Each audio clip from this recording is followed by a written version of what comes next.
রবিবার তৃণমূল ভবনে তৃণমূল মুখপাত্র কুণাল ঘোষের সঙ্গে দেখা করলেন এসএলএসটি চাকরি প্রার্থীরা। কুণালের সঙ্গে বৈঠক করেন বঞ্চিত শারীর শিক্ষা এবং কর্মশিক্ষা চাকরি প্রার্থীরা।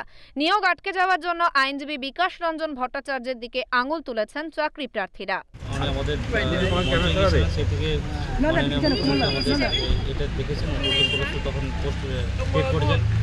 তারপর 1280 জন আমরা ছিলাম, যথারীতি আমাদের কাউন্সিলিং করে স্কুলও দিয়ে দিয়েছি। কাউন্সিলিং আমরা জয়েনিংয়ের অপেক্ষা, যাওয়ার অপেক্ষা। তখন একটা প্রথমত সোমারায় দিয়ে কেস করেছি। সোমারায় সে হচ্ছে প্রমাণিত ওয়েবসাইটে দিয়ে দিয়েছিল পর্ষদের, সে জাল সার্টিফিকেটধারী, তাকে দিয়ে প্রথমে স্টে করেছিল নভেম্বর 18, 2022।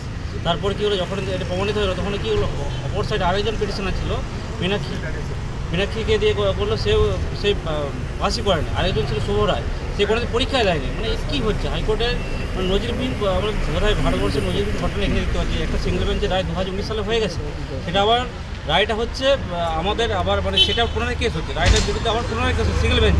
বৈঠক শেষে তৃণমূল ভবনে সাংবাদিকদের মুখোমুখি হন তৃণমূল মুখপাত্র কুণাল ঘোষ। নিয়োগ জটের জন্য আইনজীবী বিকাশ রঞ্জন ভট্টাচার্যের দিকে আঙুল তুলেছেন কুণাল ঘোষও। তার অভিযোগ, বিকাশ রঞ্জন ভট্টাচার্যের জন্য নিয়োগ জট আরও জটিল হচ্ছে।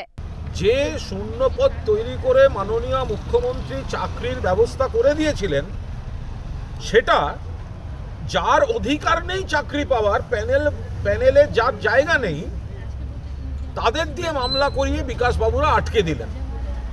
এখন সেই আইনি জটে ওনারা প্রায় 15 মাস ওনাদের এই বিষয়টা আটকে গিয়েছে। তো এখন সামনে একটি কোর্টের ডেট আছে, তো ওনাদের অনুরোধ যাতে ওনাদেরটা যে বৈধ, এবং তার সঙ্গে আদালতের বিকাশবাবুরা যেটা চেষ্টা করছেন সেটা হচ্ছে অন্য একটি মামলার জটের সঙ্গে ওনাদেরটা মিলিয়ে কোর্টকে মিসলিড করে ডেটের পর ডেট নিয়ে ওনাদেরটা দেরি করিয়ে দিতে চেষ্টা করছেন। কিন্তু অন্য কোনো মামলার সঙ্গে এনাদের মামলাটা জড়ানোটা ঠিক নয়। নিয়োগের দাবিতে দীর্ঘদিন ধর্মতলায় শহীদ মিনারে অবস্থান বিক্ষোভে বসে রয়েছেন বঞ্চিত শারীরিক শিক্ষা এবং কর্মশিক্ষা চাকরি প্রার্থীরা। অন্যদিকে কলকাতা হাইকোর্টে আইনি লড়াই জারি। এই প্রেক্ষাপটে রবিবার কুণাল ঘোষের শরণাপন্ন হলেন চাকরি প্রার্থীরা। কলকাতা থেকে শেখ এরশাদ, ওঙ্কার বাংলা।